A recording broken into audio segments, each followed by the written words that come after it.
Hello and welcome to Season 3 of The Nod, a mindful motorcycle podcast. I'm Ben Bowers and I'm delighted to welcome you back to our little mindful motorcycle pod. We have a fantastic season ahead with some brilliant guests that you can listen to as normal or watch on YouTube. This episode is powered by Devitt Insurance, trusted by UK bikers for over 85 years. Whether you ride one bike or a whole garage full, Devitt's got you covered. From single bike policies to multi-bike insurance that can save you time and money, they make it easy to help protect what you ride. Tailored insurance quotes, practical prices and highly rated on Trustpilot. Head to devittinsurance.com today. Right, on with the show. Recently, Charley and I sat down with the nation's PE teacher, Mr. Joe Wicks. We had a wonderful time having a chat about all things fitness, motorcycles and everything in between. We also had a little look around his pretty impressive collection of bikes. So without further ado, let's go and see what Joe's got to say. Enjoy the show.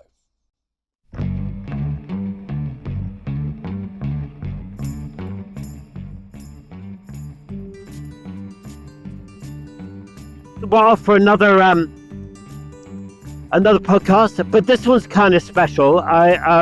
We have Joe Wicks this time, which is Joe. Really nice. He's a super talented man. I've known him for about 5 years now.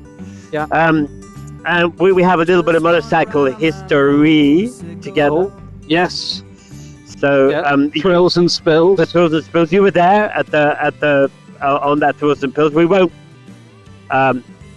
ruin the story. Let Joe tell the story, but save it for the show. Yeah. We all have history, so it's nice to be back on the bikes as well. Absolutely, good to be out riding. We've been trying to get Joe on for ages. He's a busy boy. Yeah, he is. Good to pin him down, and looking forward to chatting about some of his bikes and some of his riding and just life in general. Yeah, and the amount of people that he's motivated over the years, I don't think quite as many as me, but as you and I, but he's given it a good go, Yes, slightly different audience and different set of talents, perhaps. What? I'm a very talented man. I don't know what you're talking about. Oh, you're up to that again, are you? Yes, it just came up. I'm so sorry. I'm not going to try it on this 1000 because it's not yours. It's not mine, and I'd end up in the back of the van in front of us.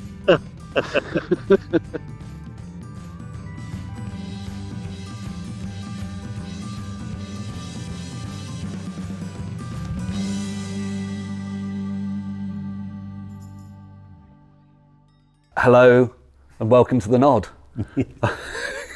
I can take my glasses off this. Joe Wicks is here. Joe Wicks is here. Let's forget Finally. the intro. Let's just get straight into the fact that we've managed to nail Joe down after and Joe a lot and of trying. I found we connected to each other on the internet. Oh, I thought you were going to say Grindr or something. You slid into my DMs. No, did I slide into your DMs or did you? No, I slid into yours. And what was interesting, my sister Katrina, who lives in New York, she'd been following you.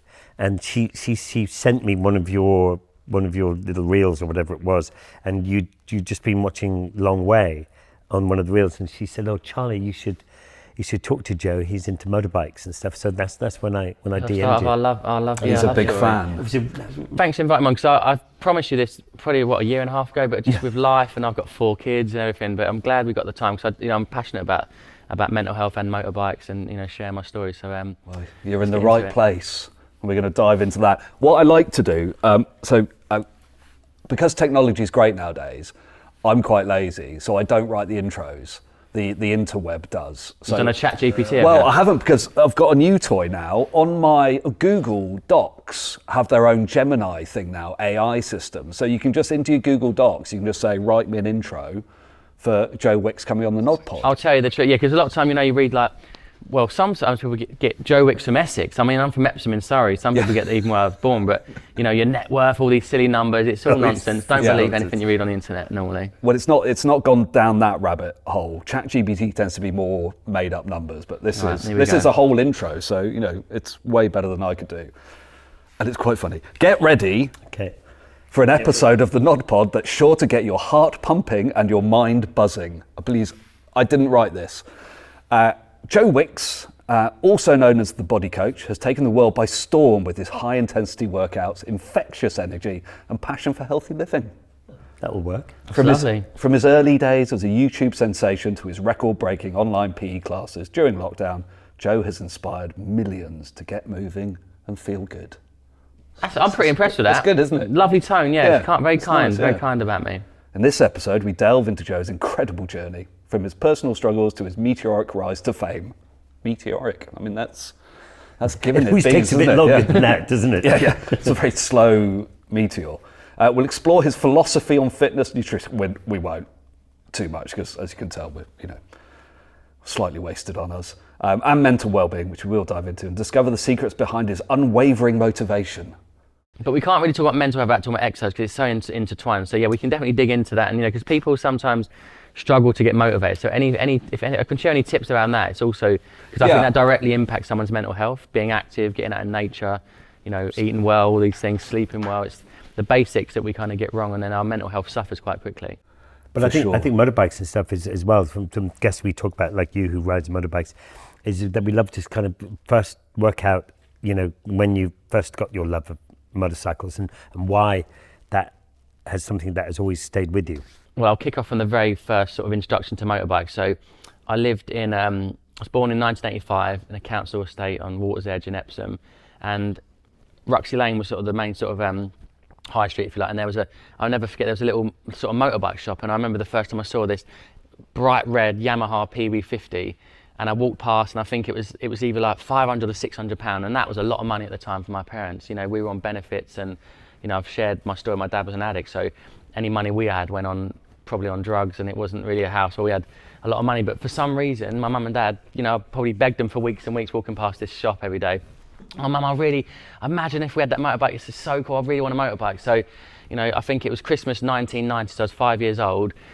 Walked down into my living room, and there was like a little windowsill like this sort of wide, and then there was curtains closed, and we had a few presents around the tree, and I was like, I was really gutted that we didn't see this motorbike. So about half an hour goes past, and we're probably playing with our Lego and all that, and then my mum said, open the curtains, Joe. So I opened the curtains, and there it was, balancing on on this little ledge, the Yamaha PB50, and I was just over the moon. And I'll never forget the first time we got on it. My dad started it up, and just the smell of the petrol and the oil and stuff, and it was my dad, me on the front, and my brother on the back, and they're tiny. I mean, the seat's about a foot long.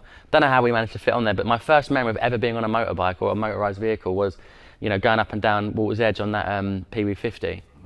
Oh wow! And that kind of stayed with you. Did you then get onto a little bigger dirt bikes, or was it sort of that one? Back then, we didn't have access to private land and where you could actually really ride them safely, and so I never really progressed on to the next level. It was the Yamaha PB50, and I probably had that up until the age of about 14, 15, and I'd be like giant, but still having fun on it. And then we actually ended up selling it to one of our neighbours, and I tried to buy it back from them recently. When I got back into motorbikes, I tried to say, I said, look, can I buy it off you? And I offered them like $2,000 for it, and bearing in mind a brand new one is $2,000, and I just wanted it for the sentiment of it, and they wouldn't sell it back to me, so I was really upset, and I was like, I'm just going to go and buy one. So I ended up buying a blue one for Marley and a pink one for Indy. So they've now got their first PB50s, but what amazes me is how the design is identical to what it was in 1990. It never changed. Nothing's changed, and it still runs. And to think that bike is 30 years old and it is still running, the neighbours that had it in my old estate. So yeah, it's one of those fond memories of that bike, but I never really got the next step up would have been an 80cc or a 125, but I never learnt to ride a geared bike. It was just twist and go.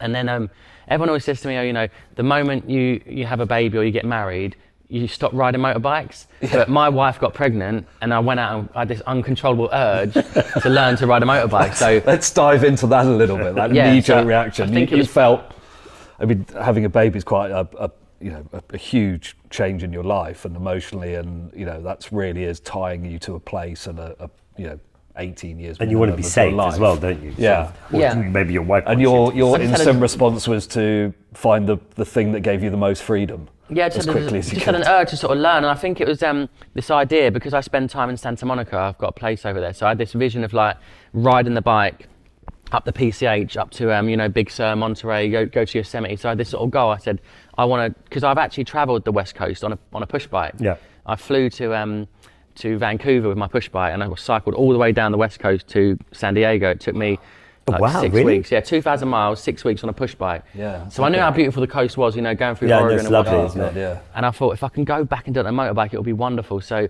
that was my driving sort of motivation. And then did the sort of training in Richmond, learnt around there, did my test, passed it luckily. And then one night I got invited to an event in London, a Triumph event, where they were like showing some of the new bikes or whatever, and I bumped into Jody Millhouse, obviously 1400, and I wasn't really in the market to buy a fast bike or a big bike.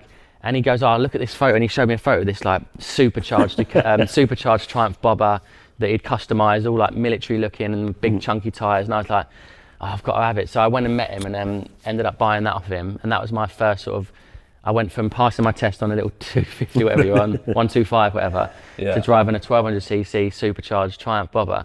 And obviously we can tell what the story where that happened in a minute. I mean, we talked to a lot of people about their first bike, and when I passed my test and I got straight on a 600cc Suzuki Bandit, because I thought that was probably sensible.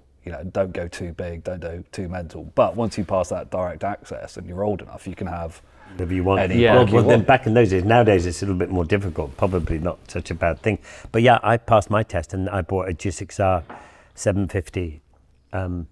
Quick bikes, isn't they? Sports bike. And then pretty I serious bike. wrote 3 of those off.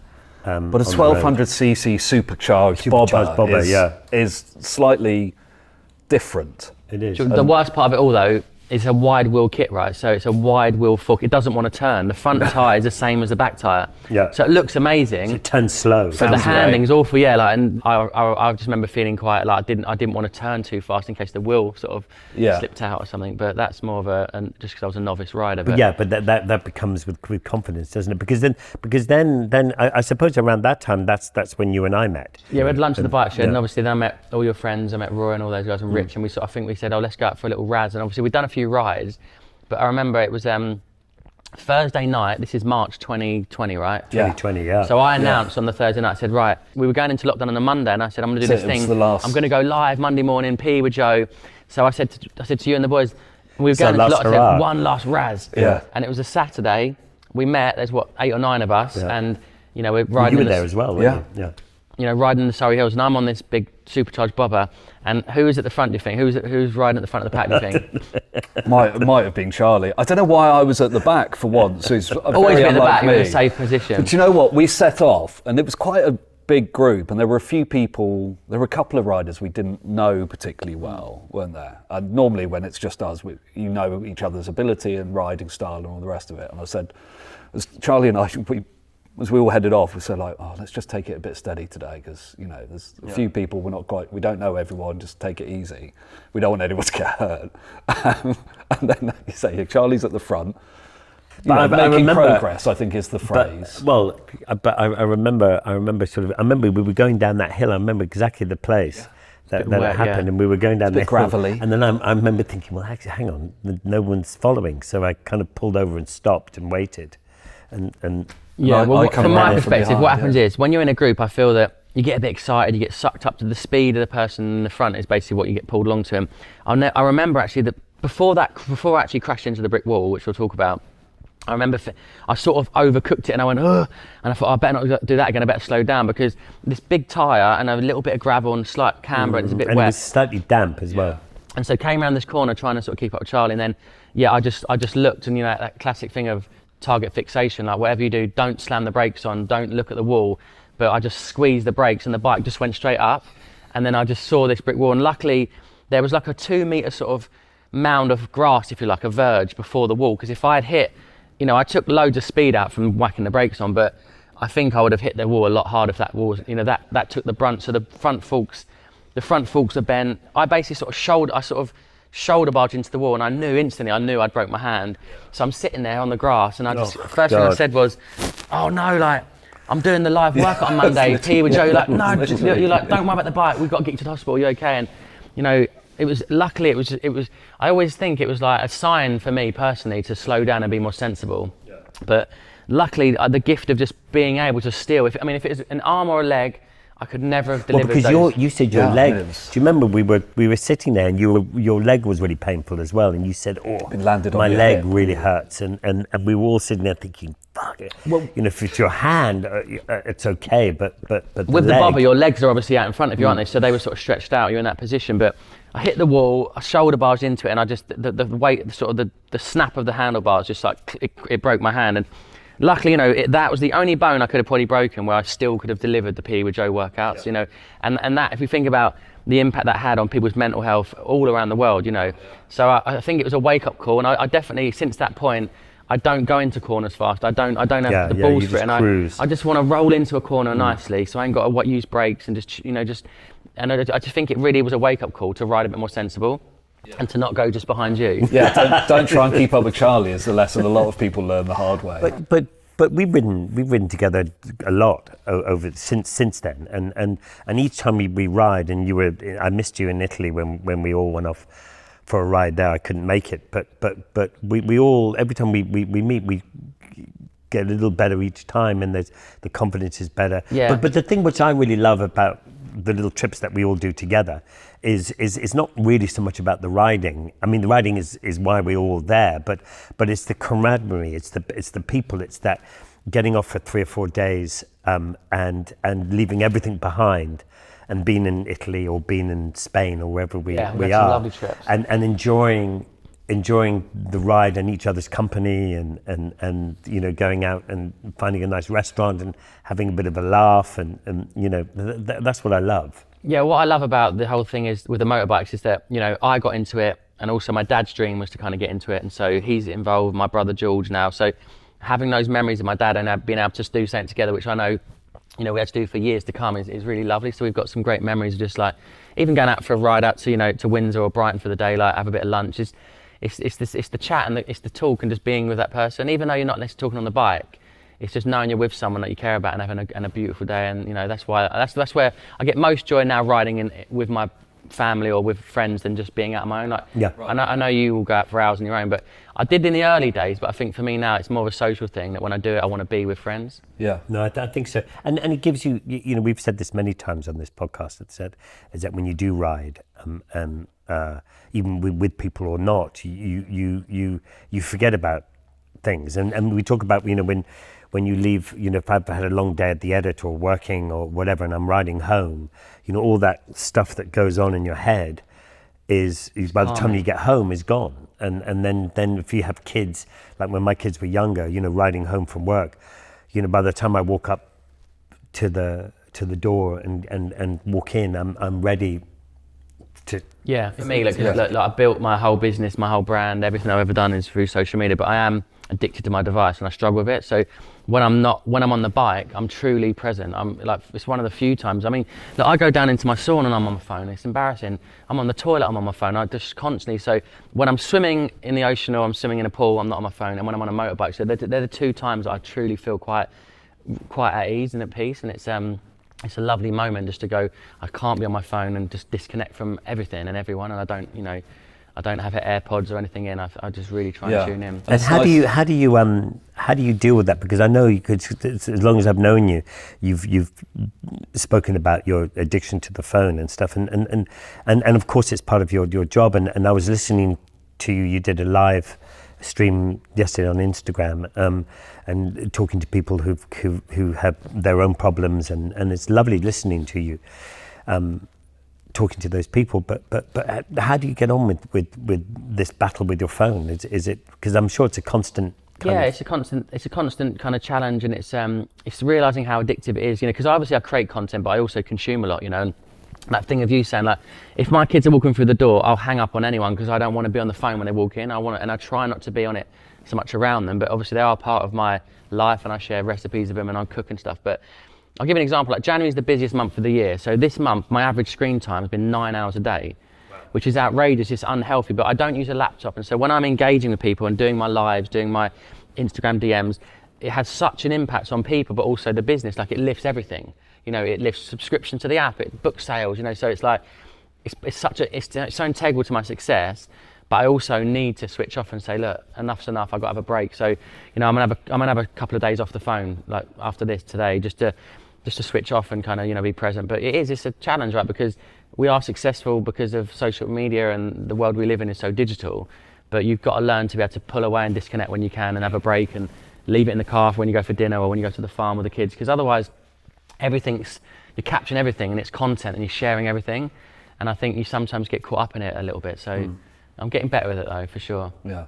That addiction to the phone, is that, I mean, intrinsic to your personality through your childhood and as you moved into the fitness market? Were there other things that you were addicted to and that just manifested itself now into the phone is the main thing? I don't know. I grew up obviously in a family with addiction. Like my dad suffered with heroin addiction from a young age, but I always feel like I don't have that addictive personality, but I do, maybe with the exercise, I definitely think.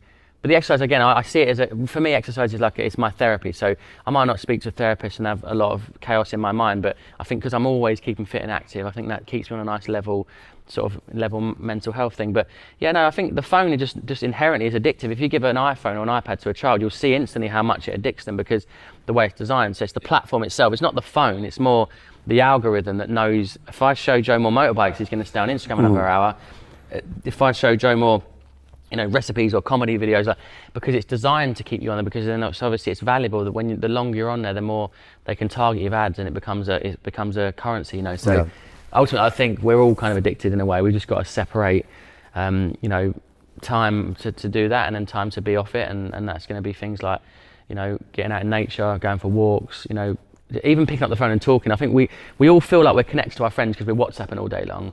But imagine if we had a chat on a phone, you really find out how that person's doing, you really get to talk to them. I think, you know, I'm doing that a lot more with my mum now, because I used to think, well, I WhatsApp her all the time, I send her emojis and photos, but no, am I speaking to her and really asking her how she's going? And then she'll be on the phone and she's emotional, she's crying because I've asked her, how are you doing, mum? Like, and sometimes you've got to pick up the phone and actually make contact, and that way I think it's more important. Yeah, I think it's interesting because I asked my kids, even and they're in their late 20s, and I say, you know, especially after Christmas, did you talk to Granny because she gave me a bit of cash for Christmas?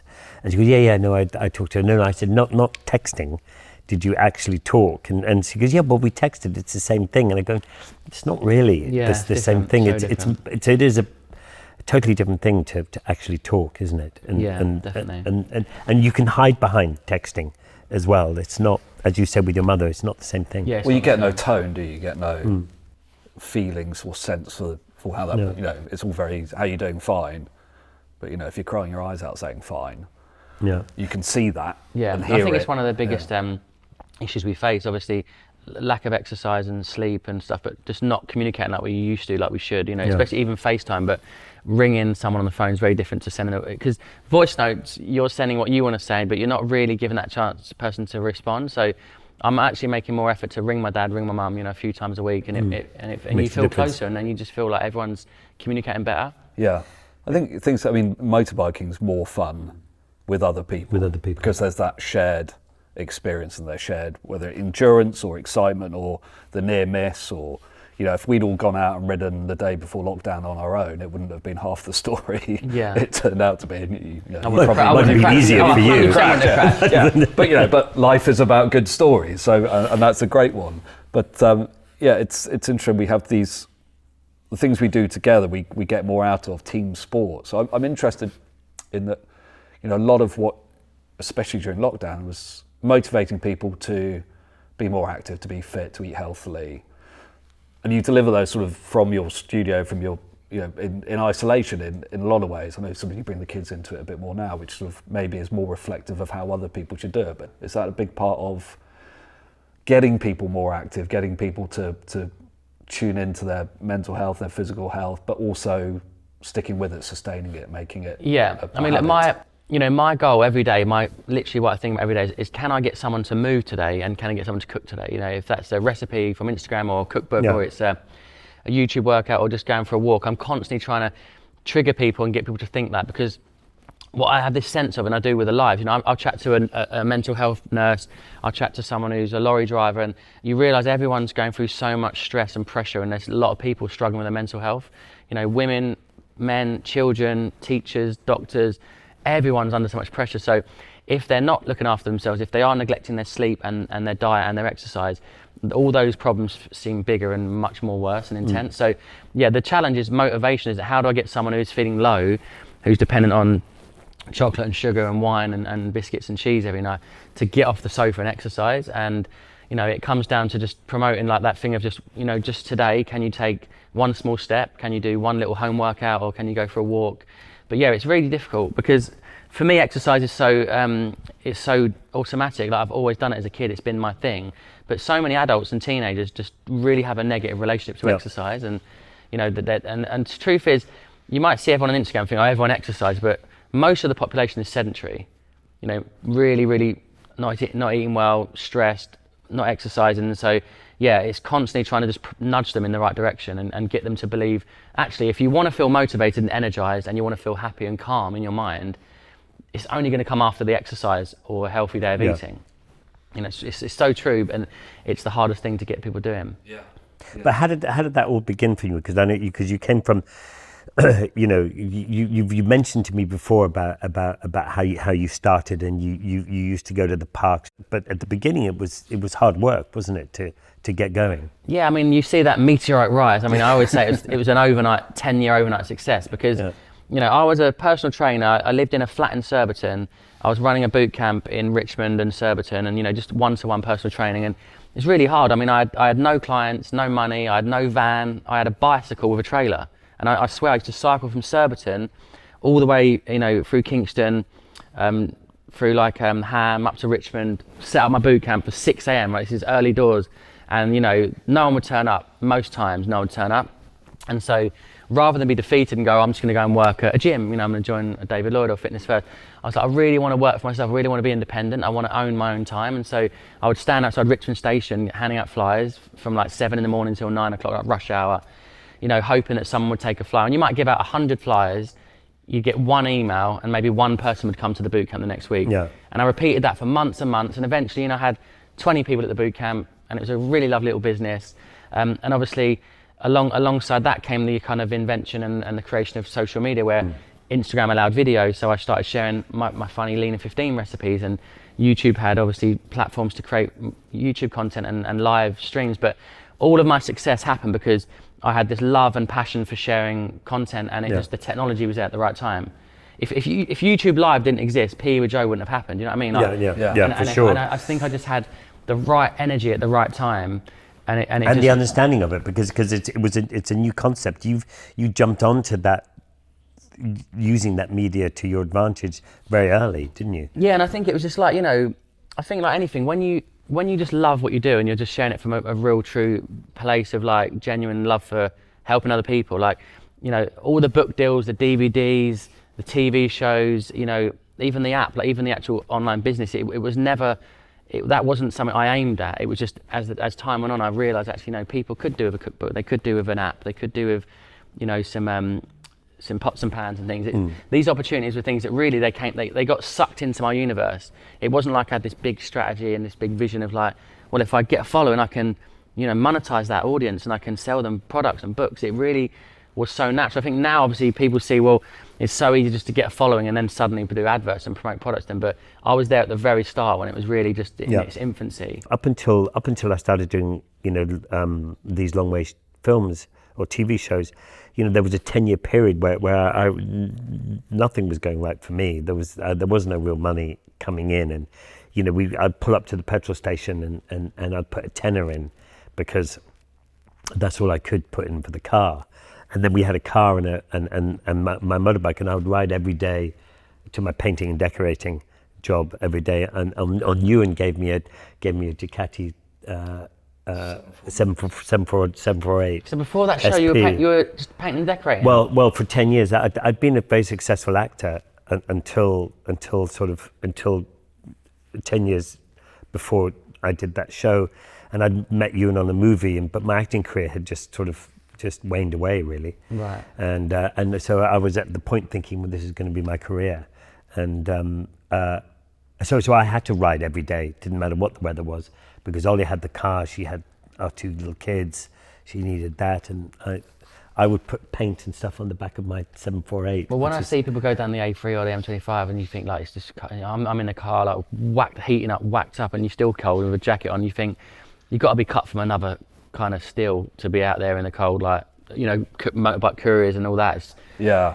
Can you stay warm? I mean, because I'm so skinny. Now. You can. You've got heated, you know, heated gilets, heated socks, heated gloves. Yeah, you can about half an hour and plug it all anything in. less than 10 degrees. I'm just like, it just goes to my bones. It's I'm just freezing. the wet. If the wet gets in, it's. I came down from Bolton last year on a Tiger 1200, and it was so wet you couldn't see. It was night time. It was about 4 degrees, and on the motorway, the truck spray was kind of coming up and down and in and round and back, and there was just, you couldn't see anything, and you were just like, you might as well have closed your eyes, and it was cold and wet, and as soon as the wet gets in, then that's pretty tough. Then that's pretty. I try not to ride when it's wet. I just don't feel safe. I know the tyres and the bikes are designed for it, but I was saying about wet. It's just not fun. No, it's not fun. No. Biking's about fun, you know, really. It's riding in the snow and you're wiping the snow off your visor. It's just not fun. I mean, again, it's a good story, isn't it? It's a challenge to say you've done it, but it's not something you want to do every day. Yeah. You must have covered like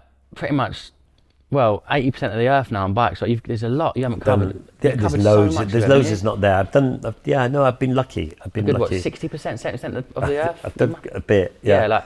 But anyway, that's beside. But listen, what we need to do now is, because I know that you're super busy, should we go out and have a quick look at some of your bikes and definitely. Yeah, I'd love to. About? So, do you want to? What should we get? Should we get the Bolex? Yeah, let's have a look at that. And maybe the maybe the T120. That's quite nice, isn't it? Yeah, it's quite nice. But I'd love to see Jodie's the first one. That was fun to ride. No, right, yes, let's definitely. do it. Hey guys, I just wanted to say that Quadlock are joining us this season on the Nod Pod. And as we all know, fantastic brand. Great bit of kit, and check out all the links in the bios. There's a little discount code for all of you lovely people to go and get some Quadlocks yourself. Yeah, I've been using them for years.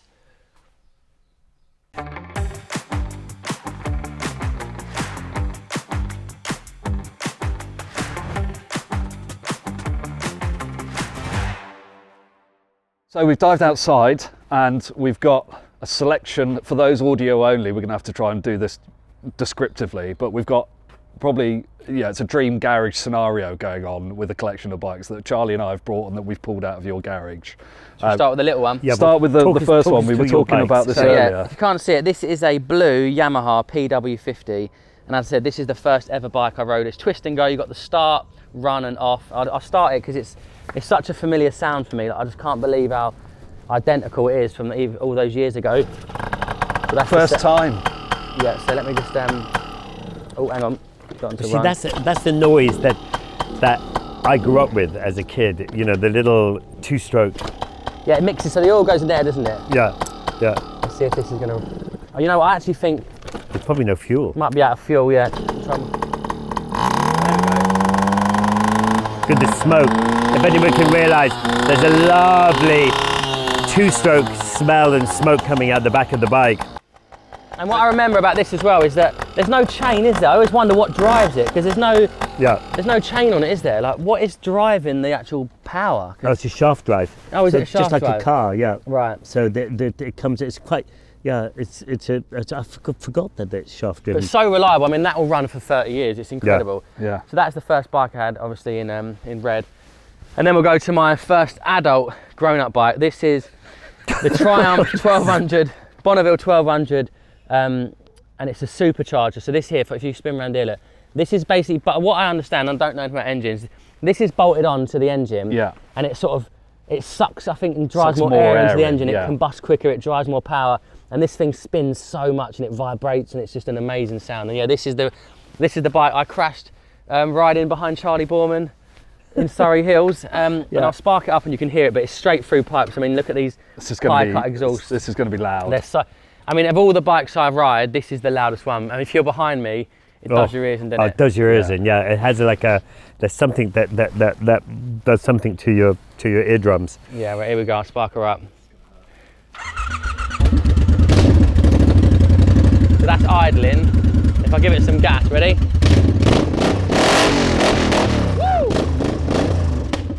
I mean, it's aggressive, innit? It is aggressive. Yeah, I mean, that might have blown some microphones. But loud pipes save lives, don't they? Loud pipes save lives, yeah. Last time we were all vying to get past this bike so we could all be in front of it, so that your ears weren't. And when you sort of down gear, when you shift down, it goes pop, pop, pop. Yeah. The overdrive, and So it this just chucks fuel out. It's just so lovely. this look at this though. Look, this is a wide wheel kit. So you've got this really fat tyre. So steering it just doesn't want to turn. You know, a tyre should be nice profile. Look at the difference between that on the BMW. So it's a small 17. it's like driving a ship, but it is fun. And I like the position too, because you're down there, your legs are sort of.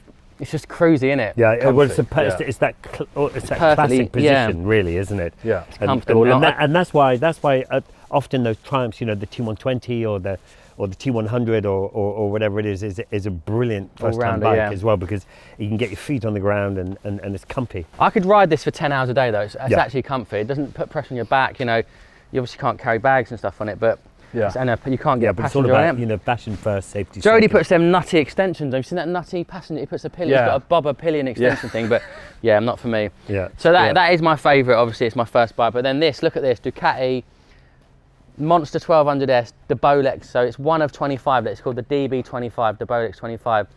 And I mean, look at the colour. It's just sublime, isn't it? Beautiful. It's just he's pretty thing. Just made the bike look even more beautiful than when it started, and the attention to detail and the amount of work that's done on it.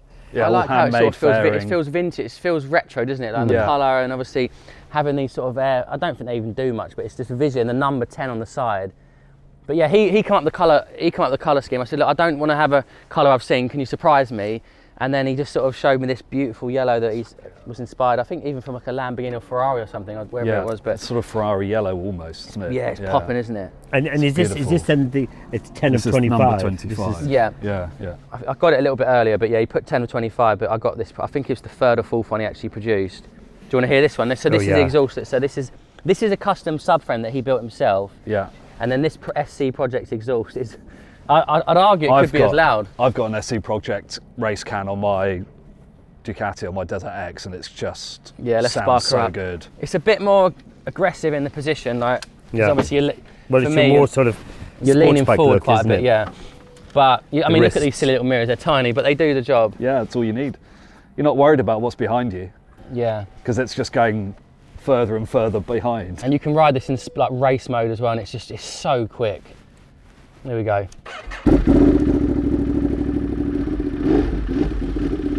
So different, the sounds, aren't they?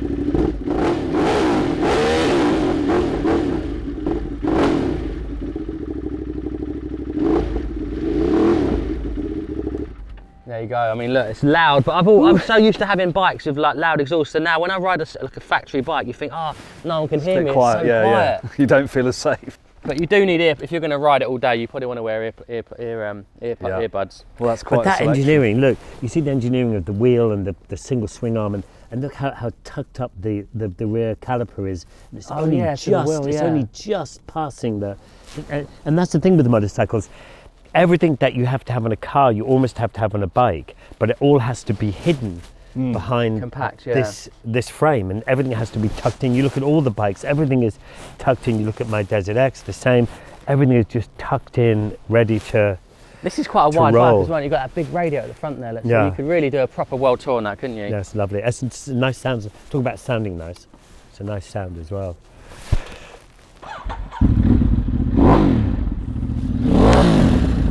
Not so quiet compared to. I was going to say, you've put the baffle back in that. No baffle in that. Normally that's one of the louder bikes, but Jesus, these two are just like. Well, let's compare all this, we've got British, Italian, Japanese, and then we've got this piece of German engineering, which is the M1000XR. As we were saying, it's an absolute rocket ship. Are you just mentioning this one because they've lent it to you? God, it sounds so quiet. Yeah. That sounds amazing actually, but It's a bit more see how revvy, much isn't it's it? like, the whole bike moves as you rev it. Yeah.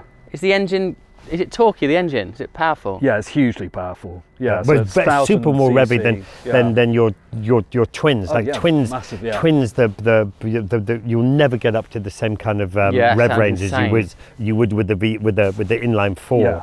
So it's a totally That's a different rascal experience. engine in there, isn't it? Rascal. And the Rascal. induction sounds that when it's under pressure, accelerating, it sounds better. Yeah, it sounds like a racetrack bike, Yeah, doesn't it? but it's a World Superbike iteration basically with more comfy seat.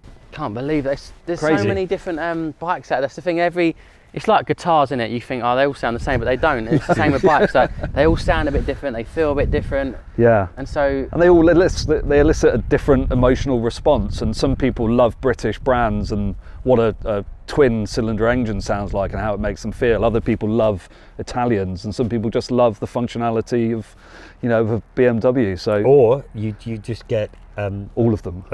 because if you have one car space, you can fit 5 bikes exactly.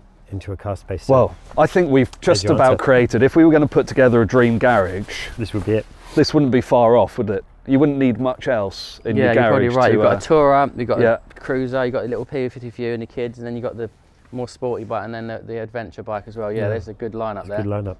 There you go. But look, I know that you've got to jump on the phone. But listen, thanks for well, it's been taking a year to do it. But Yeah, but, mate, but I'm glad we could find the fun time. Yeah. Thanks for coming along and chatting bikes. Appreciate it. It's a great podcast, and you hopefully enjoy my episode and inspired that someone else listen to get out and have a little crack and get on their bikes and That's it. have Whatever a good day, you do, look after themselves. that's it. That's I guess the message. Whatever you do, just get out there. Whatever it is, just get out there and do it, because Outside. there's a whole world of good stuff out there waiting Definitely. for you. Good to see you, Brilliant. boys. See you later, mate. See you later. Yeah. much Thanks, love. mate. Nice one. Thanks, Ben.